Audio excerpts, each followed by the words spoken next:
오늘은 부활주일입니다. 예수님께서 고난 받으시고 또 죽으시고 성경대로 사흘 만에 다시 살아나신 부활을 기념하는 주일입니다. 그래서 오늘은 본문의 말씀을 가지고 하나님의 승부수 부활이라고 하는 제목으로 말씀을 나누고자 합니다. 그래서 오늘 말씀 나누기 전에요, 우리 인사합니다. 앞뒤 또 좌우 바라보시면서 오늘은 그렇게 인사합니다. 예수님 부활하셨습니다.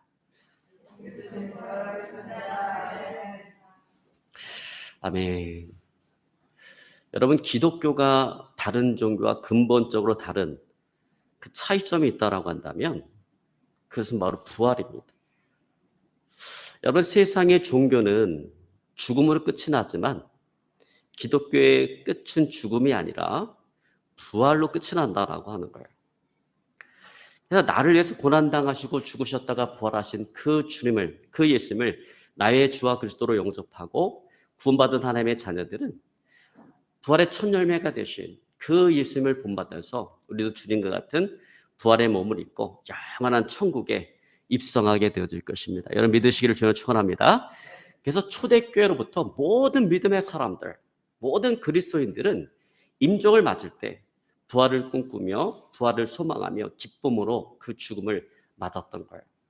자, 여러분, 이처럼 죽음을 기쁨으로 맞이할 수 있는 이유는 바로 부활이 우리를 기다리고 있기 때문에 그렇습니다. 자, 이처럼 기독교의 끝은 죽음이 아니라 부활이라는 것입니다. 여러분, 세계 3대 종교 가운데 하나인 이슬람교를 아주 열심히 믿는 한 신자가 어느 날 성경을 읽다가 기독교를 개종을 했습니다. 그래서 그 지역을 다스리고 있던 종교 지도자들이 그를 끌어다가 그를 심으랍니다. 그대는 어찌하여 기독교를 개종했는가? 그래서 그가 이렇게 이야기합니다. 나는 인생을 살아가다가 길을 잃었습니다. 길을 찾아 헤매다가 죽은 자와 산 자를 만났는데 그러면 누구에게 길을 물어야 합니까?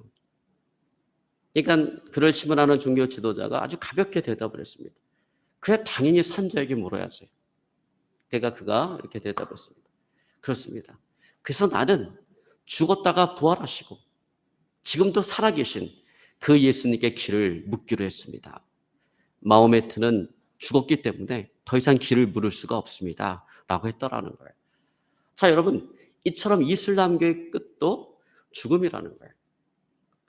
자, 여러분, 불교도 마찬가지입니다. 여러분, 국락의 불나비라고 하는 그 책을 쓴 김성하 목사님이 계세요. 근데 그분은 원래가 승려였습니다. 경북대학교를 졸업을 하고 대한불교계 정토종, 포교국장, 교육장을 역임했던 아주 불교계의 거목이었어요. 근데 그가 어느 날 성경을 읽다가 아주 고압전류에 감전된 듯한 큰 충격을 받았습니다. 그래서 뭐냐면 그가 불교에 입문하고 나서 그렇게 알기를 원했고 그렇게 깨닫기를 원했지만 그럼에도 불구하고 알지 못하고 깨닫지 못했던 인간의 생사 문제를 성경은 너무나도 분명하고 너무나도 쉽게 그것을 풀어내고 있는 거예요. 그래서 그 사람이 자기가 기독교로 개종하게 된 이유를 자신의 그 책에서 그렇게 이야기를 합니다. 옛날 인도 구시라성에 한 젊은 과부가 있었는데 그 젊은 과부가 그렇게 애통하게 울고 있어서 석가모니가 가서 그 이유를 물어보니까 하나밖에 없는 사랑하는 그 독자가 죽었다라는 거예요. 그러면서 그 과부가 석가모니에게 묻습니다. 어떻게 하면 내 아이를 살릴 수 있는지 그 방법을 좀 가르쳐 주십시오. 그래서 석가모니가 그렇게 이야기했답니다. 그러면 지금까지 한 번도 죽음을 경험하지 않은 그런 가문을 찾아서 그 집에 쌀 한 움큼을 가져다가 그것을 끓여서 먹이면 그 아이가 살아날 것이다. 그래서 하루 종일 다니면서 죽음을 한 번도 경험하지 못한 그 가문을 찾아다녔는데 하루 종일 찾아다녔지만 결국 찾지를 못하고 저녁에 돌아와서 석가모니에게 다시 그렇게 얘기했답니다. 내가 하루 종일 찾아다녀봤지만 죽음을 경험하지 않은 가문은 한 집도 없었습니다. 그러니까 석가모니가 그 자매에게 그렇게 이야기했다는 거예요. 자매요, 사람이 나면 반드시 죽는 것이요. 그게 술요. 2년 따라 왔다가 2년 따라 가는 것이니 너무 슬퍼하지 마시오. 그렇게 얘기했다라는 거예요. 그러니까 어떤 이 죽음에 대해서 어떤 변화나 해결책을 이야기하는 것이 아니라 그것을 순리적인 사실로 그냥 그렇게 받아들이라, 그렇게 순리적인 사실로 받아들이라고 그렇게 가르칠 뿐이라는 거예요. 그런데 예수님의 처방, 죽음에 대한 예수님의 처방은 그와는 너무나 달랐다라는 것입니다. 예수님께서는 나인성의 한 과부가 하나밖에 없는 사랑하는 독자를 잃어버리고 슬픔에 쌓여서 애통해할 때 그 슬퍼하는 그 장례녀를 보고 불쌍히 여기셔서 그 과부의 아들을 살려주셨다라는 거예요. 죽음에서 생명으로 살려주셨다라는 거예요. 자, 같은 과부의 아들인데 불교에서는 그 죽음을 숙명적인 운명으로 받아들이는 인간 능력의 한계를 보여줬는데 기독교는 새로운 생명을 맛보게 해줬다는 거예요. 새로운 생명을 얻는 기쁨을 맛보게 해줬다는 것입니다. 바로 여기에 생명을 살리는 참된 진리가 있구나라고 하는 것을 깨닫게 되었다는 거예요. 부활을 이야기하는 그 기독교만이 참된 진리다라고 하는 것을 깨닫게 되었다는 거예요. 그래서 기독교로 개종하게 되었다라고 그 책에서 그렇게 이야기를 합니다. 자, 여러분, 이처럼 불교에서도 인생의 끝은 죽음이라는 거예요. 근데 불교뿐만 아니라 이 세상의 모든 종교들은 인생의 끝은 죽음이다라고 이야기합니다. 그리고 뭘 가리키는가? 그 죽음을 어떻게 받아들여야 될 것인가를 가리킨다라는 거예요. 근데 그 죽음에 대한 근본적인 해결책을 제시하지는 않는다라는 겁니다. 근데 죽음에 대한 근본적인 해결책을 제시하는 종교가 있는데 기독교라는 거예요. 그리고 그 죽음에 대한 근본적인 해결책이 뭔가? 그것이 바로 부활이다라는 것입니다. 그래서 기독교만이 참된 진리라는 거예요. 여러분 믿으시기를 주님을 축원합니다. 저는 오늘 이 시간 예수님의 부활에 대해서 오늘 말씀을 나누고자 합니다. 자, 여러분, 세상 사람들이 생각하는 것처럼 예수님의 부활이라고 하는 것이 사람들이 만들어낸 거짓되고 허황된 이야기가 아니라 이게 분명한 역사적 사실이라는 거예요. 오늘 이 사실을 증거하려고 합니다.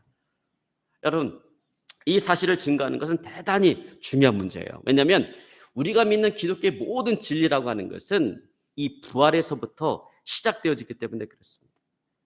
여러분, 예수님께서는 인자가 고난을 당하고 십자가에 못 박혀 죽고 장사한 바 되었다가 성경대로 3일 만에 부활할 것이다. 다시 살아날 것이다. 제자들에게 여러 번 얘기했어요. 자, 그런데 만약에 예수님께서 부활하지 않으셨다라고 한다면, 예수님의 부활이 분명한 역사적인 사실이 아니라고 한다면 예수님께서 그동안 제자들에게 했던 모든 말들은 뭐가 되는 겁니까? 거짓말이 되어지는 거예요. 그리고 예수님은 인류를 상대로 거대한 사기극을 펼친 사기범과 다를 바가 없다라고 하는 것입니다. 자, 그런데 만약에 예수님의 부활이 정말로 이것이 사실이다라고 한다면 여러분 그것은 무엇을 의미하는 것이겠습니까? 그것은 예수님께서 지금까지 하셨던 모든 말씀이 진리다라고 하는 것을 이야기하는 거예요. 여러분, 그러므로 이 시간 예수님께서 부활하셨다라고 하는 그런 분명한 부활의 증거를 가지고 여러분 흔들리지 않는 그런 부활의 신앙을 가지고 살아가시기를 오늘 시간 주로 축원합니다. 또한 예수님을 나의 주와 그리스도로 영접하지 못하신 분이 아직도 계시다라고 한다면 오늘 확실한 부활의 증거를 가지고 그 예수님을 나의 주와 그리스도로 영접할 수 있기를 또한 오늘 시간 주로 축원합니다. 자, 여러분, 우리는 지금 굉장한 영적인 도박을 하고 있는 거예요. 예수님의 부활의 모든 것들을 올인하고 영적인 도박을 하고 있는 것입니다. 자, 예수님의 부활이 분명한 사실이라고 한다면 지금까지 성경의 이야기는 다 거짓말이다. 그리고 예수님을 나의 주와 그리스도로 영접하지 않고 살아왔던 그 삶에서 돌이켜서 예수님을 나의 주와 그리스도로 우리는 영접해야 되는 것입니다. 자, 그러나 만약에 예수님의 부활이 사실이 아니라고 한다면 우리는 지금까지 우리가 믿어왔던 기독교의 모든 진리는 거짓이다라고 이야기해야 되고 성경의 모든 이야기들은 거짓이다라고 이야기해야 되고 또 예수님을 나의 주와 그리스도로 영접하며 살았던 그 삶에서 돌이켜서 우리는 다시금 세상으로 나가야 된다는 것입니다. 근데 여러분, 사실 기독교가 이야기하고 기독교가 주장하는 것들은 우리가 이해하기가 어렵고 받아들이기가 어렵고 믿기가 너무나 어렵다라는 것입니다. 여러분, 예를 들어서 하나님이 6일 만에 천지를 창조하셨다라고 하는 이야기. 여러분, 이게 잘 이해가 되고 받아들여지나요? 또 최초의 사람이었던 아담과 하와의 어떤 창조가 타락에 대한 이야기, 또 예수님의 동정녀 탄생, 또 예수님의 부활, 오늘 이야기하고자 하는 예수님의 부활, 또 예수님의 재림. 여러분, 이 외에도 성경에는 참 우리가 믿기 어려운, 받아들이기 어려운 이야기들로 가득 차 있다라는 거예요. 자, 그런데 여러분, 이런 이야기가 믿기 어려운 것은 지극히 당연한 것입니다. 왜냐하면 과학적으로 증명된 것만, 이 과학적으로 이것이 증명된 것이 아니기 때문에 그래요. 자, 여러분, 하나님께서 천지를 창조하실 때 만약에 그 누군가 그걸 동영상으로 촬영해 놨다면 얼마나 좋을까요? 그러면 창세기 1장 1절에 하나님께서 태초에 천지를 창조하시냐라고 한 그 말씀이 그대로 믿어질 텐데, 하나님께서 천지를 창조하실 때 살았던 사람도 없고 그것을 목격한 사람은 더더욱 없다라고 하는 것입니다. 단지 우주의 기원에 대해서, 인간의 기원에 대해서 성경에 기록되어져 있을 뿐인 거예요. 그러니까 믿기가 어려운 거예요. 믿어지지가 않는 거예요. 분명한 증거를 필요로 하는 그런 과학적인 사고방식에 익숙한 현대인들에게 있어서 성경의 이야기라고 하는 것은 신화와 비슷한, 신화처럼 느껴지는 그런 이야기로 보여준다는 것입니다. 자, 그런데 여러분, 인간이라고 하는 존재가 참 합리적인 존재 같으면서도 존재 같은데 비합리적일 때가 너무나 많고요. 이성적인 존재 같은데 비이성적일 때가 너무나 많다라는 것입니다. 과학적으로 증명된 것만 믿는다라고 이야기하면서 과학적으로 증명된 것이 아무것도 없음에도 불구하고, 그럼에도 불구하고 과학적으로 증명된 것처럼 그렇게 무조건 믿는다라는 것입니다. 의심 없이 받아들인다라고 하는 거예요. 여러분, 예를 들어서 유명한 과학자가 이야기하면 그것이 과학적으로 증명된 것이 아무것도 없음에도 불구하고 그냥 그걸 진리로 받아들인다라는 것입니다. 여러분, 예를 들어서 뭐가 그래요? 우주의 기원에 대해서 사람들이 뭘 믿습니까? 빅뱅 이론을 믿고요. 인류의 기원에 대해서는 진화론을 믿고 있어요. 근데 여러분, 이런 세상의 이론들은 태초에 하나님께서 천지를 창조하시냐라고 하는 그 말씀보다 사실 더 믿기가 더 어려운 것입니다. 왜냐하면 증명되어진 것이 아무것도 없기 때문에 그래요. 근데 사람들은 어떻습니까? 그럼에도 불구하고 자신들은 이런 것들을 믿고 있으면서 자신들은 대단히 합리적이고 이성적이라고 생각을 하고요. 성경의 이야기를 믿고 있는 그리스도인들은 아주 비합리적이고 비이성적인 존재로 이렇게 생각을 한다는 것입니다. 그러나 여러분, 분명한 것은 이것입니다. 세상이 이야기하는 이와 같은 이론들은 증명할 수도 없고요. 앞으로도 그 증명할 길이 없을 것입니다. 그러나 성경이 이야기하는 모든 것들이 사실이고 진리다라고 하는 것을 증명하는 것은 그렇게 어려운 일이 아니에요. 그것은 오히려 아주 간단하다라고 하는 것입니다. 그건 예수님의 부활을 증명하면 돼요. 예수님의 부활을 증명하면 모든 것들이 증명이 되어지는 거예요. 예수님께서는 여러분, 성경의 모든 말씀이 이것이 진리이고 하나님의 말씀이다라고 말씀하셨습니다. 그리고 성경은 예수님 당신에 대해서 증거하고 있다라고 이야기했습니다. 그리고 예수님은 자신이 성경대로 고난당하고 죽으시고 3일 만에 부활하실 것이다라고 말씀하셨습니다. 자, 그러므로 예수님께서 정말로 십자가에 못 박혀 죽으시고 3일 만에 부활하셨다라고 한다면 그것은 지금까지 예수님께서 말씀하셨던 모든 것들은 진리가 되어지는 거예요. 그러나 예수님께서 부활하지 못했다라고 한다면 성경의 모든 이야기들은 거짓이고 속임수가 되어지는 것입니다. 여러분, 그러므로 예수님의 부활이라고 하는 것은 그렇게 중요한 거예요. 아주 중요한 것입니다. 자, 정말로 예수님께서 부활하셨는가? 예수님의 부활이 분명한 역사적 사실이라고 한다면 무엇으로 그것을 증명할 수가 있겠는가라고 하는 거예요. 여러분, 이건 대단히 중요한 질문입니다. 이제 저는 예수님의 부활하신 것이 분명한 역사적 사실이다라고 하는 것을 증거하려고 합니다. 그래서 예수님의 부활이 분명한 역사적 사실이다라고 하는 것을 오늘 깨닫고요, 흔들리지 않는 그런 부활의 신앙을 가지고 살아갈 수 있기를 이 시간 주님으로 축원합니다. 자, 첫 번째로 오늘 예수님의 부활이 분명한 역사적 사실이다라고 하는 것을 보여주는 증거가 뭐냐면 예수님의 부활을 목격한 부활의 증인들이 너무나도 많다라고 하는 거예요. 한두 사람이 목격한 게 아니에요. 엄청나게 많은 사람이 목격을 했습니다.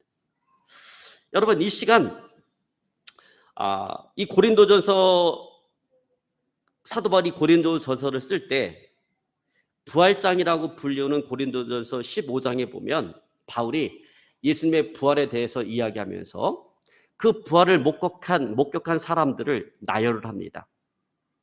그래서 고린도전서 15장 4절로 6절에 보면 이렇게 말씀합니다. 장사 지낸 바 되었다가 성경대로 사흘 만에 다시 살아나사 게바에게 보이시고 후에 12 제자에게와 그 후에 500의 형제에게 일시에 보이셨나니 그 중에 지금까지 태반이나 살아있고 어떤 이들은 잠들었으며 라고 말씀하고 있습니다. 자, 여기에 보면 바울이 예수님의 부활에 대해서 이야기하면서 예수님께서 부활하셨다라는 것에 대해서 이야기하면서 그 부활을 목격한 부활의 증인들을 나열을 하는데 먼저 게바에게 보이셨다라고 이야기합니다. 여러분, 게바가 누구예요? 베드로죠. 그 다음에 12 제자에게 보이셨다. 그 다음에 500의 형제에게 일시에 보이셨다라고 이야기합니다. 자, 그런데 중요한 것은 뭐냐면 이 부활의 증인들이 태반이나 살아있다라고 하는 게 이게 중요한 거예요. 여러분, 죽은 자들은 말이 없어요. 아무리 많은 사람들이 주님의 부활을 목격했다 할지라도 그들이 다 죽어버렸다라고 한다면 그게 무슨 의미가 있어요? 무슨 효과가 있어요? 그게 무슨 증거가 되어질 수가 있습니까? 아무런 증거가 되지 않는 거죠. 근데 바울이 지금 고린도전서 15장에서 예수님의 부활에 대해서 지금 글을 쓰고 있는 그 시점에도 그 주님의 부활을 목격한 사람들이 지금 태반이나 살아있다라는 거예요. 그러니까 내가 지금 예수님의 부활에 대해서 쓰고 있는데 너희들이 이것을 믿지 못하게 했것들랑 지금 그 부활을 목격한 사람들이 태반이나 살아있으니 그들에게 가서 그것을 확인해 보라는 것입니다. 물어보라는 것입니다. 여러분, 한두 사람이 목격했다라고 하면 아유, 지네들끼리 거짓으로 입을 맞췄겠지 이렇게 생각할 수가 있을 거예요. 그러나 여기서 말하는 이 인원은 서로 입을 맞출 수 있는 인원이 아니라는 것입니다. 서로 입을 맞추기에는 불가능한 인원이라는 거죠. 여러분, 그러므로 예수님의 부활은 분명한 역사적 사실이다라고 하는 것입니다. 자, 두 번째로 예수님의 부활이 분명한 역사적 사실일 수밖에 없는 것은 왜 그러냐면 제자들의 변화된 삶 때문에 그렇습니다. 여러분, 예수님의 제자들은요, 예수님께서 부활하셨다라고 하는 그 복음을 전하다가 다 순교를 당해서 죽었습니다.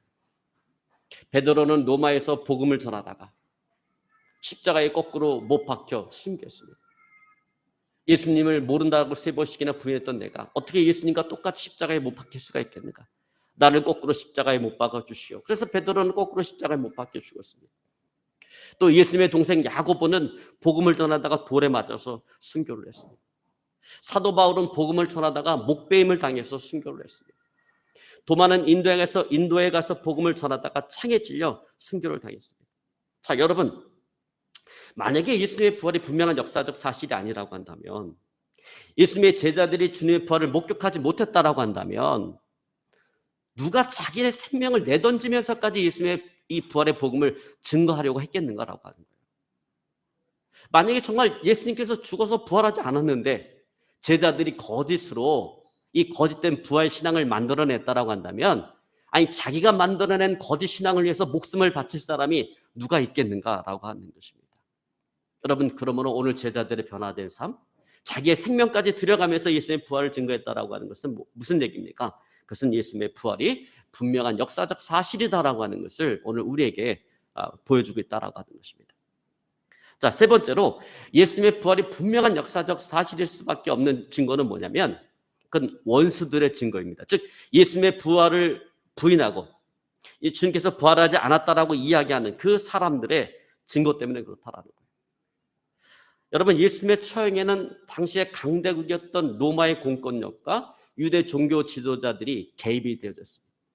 제사장들, 서기관들, 바리새인들, 사두개인들이 개입이 되어졌어요. 자, 그런데 그 당시 이 종교 지도자들을 가장 골치 아프게 만들었던 것은 살아있는 예수가 아니었어요. 십자가에 못 박혀 죽었는데 그 예수가 다시 부활했다라고 하는 예수 부활 운동이 이 종교 지도자들 너무나도 골치 아프게 만들었다, 힘들게 만들었다라는 것입니다. 자, 그러므로 이것을 초전에 박살낼 수 있는 가장 확실한 방법은 뭐예요? 그렇게 믿고 있는 사람들 앞에 예수님의 그 시체를 내놓는 것입니다. 그렇다면 예수님이 부활했다라고 하는 그 이야기가 단번에 무너질 수밖에 없잖아요. 그러나 그럼에도 불구하고 그들은 예수님의 시신을 드러내놓지를 못했다라는 것입니다. 왜? 주님께서 부활하셨기 때문에. 여러분, 분명히 예수님 십자가에 못 박혀 주시고 그 돌무덤에 안치하시고 그 입구를 큰 돌로 막아놨어요. 제자들이 예수님의 시신을 훔쳐서 가지고 난 다음에 그가 부활했다라고 거짓 소문을 퍼뜨릴지 모르니까 그 무덤 입구를 큰 돌로 막아놓고, 그것도 모자라서 파수꾼까지 세웠음에도 불구하고 그들은 많은 사람들 앞에 그 예수님의 시신을 증거로 내놓지를 못했다라는 것입니다. 왜냐하면 그 시신이 없기 때문에, 무덤 비어 있었기 때문에 그렇습니다. 여러분, 이것은 뭘 얘기하는 것입니까? 주님께서 부활하셨다라고 하는 것을 이야기하는 것입니다. 그러면 저와 여러분, 우리는 예수님의 부활에 대해서 오늘 그것이 성경적이고 분명한 역사적 사실이다라고 하는 것을 여러분 믿어야 될 것입니다. 그리고 우리는 부활의 첫 열매가 되신 그 예수님을 따라서 우리도 신령한 부활의 몸을 입고 저 영원한 천국에 들어가서 영원토록 살게 될 것을 또한 믿어야 될 줄로 믿습니다. 여러분, 분명한 부활의 신앙을 가지고 흔들리지 않는 저 여러분의 삶이 되어질 수 있기를 오늘 시간 주님을 축원합니다. 더불어서 성경에 이야기하는 모든 말씀들이 이것이 진리이고 또 하나님의 말씀이다라고 하는 것을 믿고요. 우리를 위해서 죽었다가 부활하신 그 예수님을 나의 주와 그리스도로 영접하고 그 주님을 섬기고 그 주님을 위해서 살아가시는 저 여러분의 삶이 되어질 수 있기를 오늘 시간 주님을 축원합니다. 여러분, 아마 연세가 있으신 분들은 그 살인마 고재봉을 아실 거예요. 저는 어렸을 때 교회에서 그 간증을 이렇게 부흥 강사님들 오시고 그러면 간증을 많이 하는데, 그 간증을 통해서 그 사람에 대한 이야기를 많이 들었습니다. 1963년 고재봉 도끼 살인 사건은 아주 잔인한 흉기와 그 살행위로 인해서 당시에 많은 국민들의 관심을 집중시켰습니다. 그해 10월 19일 새벽 1시 30분에 탈주범 고재봉은 한 손에는 손전등을, 그리고 한 손에는 도끼를 들고 들어가서 이득주 중령집에 들어가서 그 이중령과 그 가족 6명을 차례로 도끼로 머리를 다 찍어서 죽이고요. 도망을 쳤는데 결국 25일 만에 검거가 되어져서 군법회의에 회부가 되어지고 사형 선고를 받고 그 이듬해인 3월 10일 날 총사령을 당했습니다. 근데 놀라운 것은 도끼의 살인마였던 그가 누군가 건네준 그 성경을 통해서 예수님을 만나게 되었다라는 거예요. 그리고 그가 총사령을 당하기까지 5개월이라고 하는 그 짧은 시간 동안에 그 교도소에 2,000명의 죄수가 있었는데 그 2,000명의 죄수 가운데 1,800명을 전도하고 하나님 앞에 부름을 받게 되었다라는 것입니다. 사형 집행장으로 끌려가면서 고재봉은 너무나도 평안한 모습으로 갑니다. 그러면서 자기가 그렇게 전도하려고 했지만 전도하지 못했던 자기 옆방에 있는 그 사형수에게 그렇게 이야기합니다. 형제여, 나는 오늘 천국에 갑니다. 이 세상에서의 죽음이 끝이 아닙니다. 죽고 나면 반드시 심판이 우리를 기다리고 있는데 예수님을 나의 주와 그리스도로 영접하지 않으면 저 지옥에 가서 영원토록 고통을 당하게 됩니다. 나는 이 성경을 통해서 예수님을 만나게 되었습니다.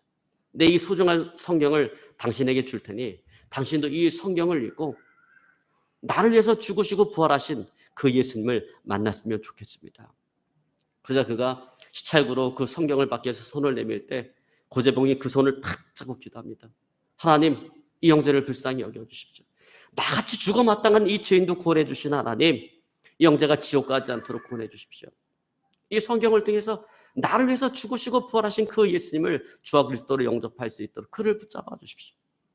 그리고 마침내 사형 집행장으로 끌려갔습니다. 그러니까 자기에게 사형을 집행하기 위해서 총을 든 소총수 9명이 자기를 기다리고 있습니다. 이제 그들을 위해서 또 기도합니다. 하나님, 감사합니다. 나를 전도해 주신 것 감사합니다. 내가 주님을 믿을 수 있도록, 내가 회개할 수 있도록 나를 기다려 주신 것 감사합니다. 나에게 전도할 수 있는 능력을 주신 것 감사합니다. 지금 내 앞에는 이 총사령을 집행하기 위해서 총을 든 9명의 저격수들이 있습니다. 오늘 그들을 축복하여 주십시오. 그들이 나를 죽인다 할지라도 이것은 결코 살인행위가 아닙니다. 그들은 나를 미워서 총을 쏘는 것이 아니라 그들의 임무이기 때문에 어쩔 수 없이 총을 쏘는 것입니다. 그들이 나에게 총을 쏘고 혹이라도 내가 사람을 죽였다라고 하는 그 자책감에 괴로워하지 않도록 그들을 위로하여 주시고 그들을 축복하여 주시옵소서. 그리고 그들도 죽었다가 부활하신 그 예수님을 주와 그리스도로 영접하고 구원받을 수 있도록 인도하여 주십시오. 또 그들에서 크게 기도합니다. 기도가 끝나자 사형 집행 그 절차에 따라 집행관이 묻습니다. 마지막으로 할 말은 뭡니까? 그래서 잠시 마음을 가다듬고 또박또박한 목소리로 이렇게 얘기합니다. 하나님이 세상을 이처럼 사랑하사 독생자를 주셨으니 이는 누구든지 저를 믿는 자마다 멸망치 않고 영생을 얻게 하려 하십니다. 나는 부활이요 생명이니 나를 믿는 자는 죽어도 살겠고 무릇 살아서 나를 믿는 자는 영원히 죽지 아니하리라. 여러분, 그는 그렇게 사형 집행장에 있는 모든 사람들에게 감동을 주고 죽는 그 순간까지 전도를 하면서 형장의 이슬로 사라졌습니다. 여러분, 죽음을 맞이하는 그 사형수가 이렇게 평안한 가운데 사형을 집행하는 모든 사람들에서 그들을 위해서 기도하고 그들을 위로하고 그들을 축복하며 간다라고 하는 것은 여러분 결코 쉬운 일이 아닙니다. 여러분, 저는 수원교회에 있을 때 그 교도관으로 계셨던 분들이 있어요. 그 공무원. 그분들이 간혹가다 그 간증을 이렇게 뭐 얘기해 주는 걸 듣다 보면요, 사형수들 사형장 끌려갈 때 비참합니다. 죽기 싫어 갖고요, 끌려가지 않으려고 발버둥을 칩니다. 벽을 붙잡고 나중에 손톱이 다 빠져나가고 오줌을 지리고요, 나중에 죽을 때 세상을 저주하고 자기를 저주하고 사형 집행한 사람을 저주하면서 그렇게 죽어가고, 일반적인 모습이 그렇다라는 거예요. 근데 여러분, 살인마 고재봉에게 이게 가능할 수 있었던 것은 왜 그렇습니까? 성경을 통해서 죽으시고 부활하신 그 예수님을 만났기 때문인 것입니다. 예수님의 부활이 그에게 죽음도 어찌할 수 없는 일생의 소망과 기쁨을 주었기 때문에 그렇습니다. 이제 말씀을 정리하려고 합니다. 여러분, 그렇습니다. 예수님의 부활은 사람들이 만들어낸 거짓되고 허망한 이야기가 아니라 그것은 분명한 역사적 사실이라는 거예요. 그리고 그 예수님의 부활은 성경적이고 또 모든 성경의 모든 말씀이 진리다라고 하는 것을 오늘 우리에게 이야기해주고 있다라고 하는 것입니다. 여러분, 그러므로 나를 위해서 십자가에 죽으시고 부활하신 그 예수님을 나의 주와 그리스도로 영접하고 죽음도 어찌할 수 없는 그런 부활의 소망과 기쁨을 가지고 살아가시며 승리하는 저와 여러분의 삶이 되어줄 수 있기를 오늘 시간 주님으로 축원합니다. 오늘 말씀 붙잡고 간절히 하나님께 기도하기 원합니다. 하나님,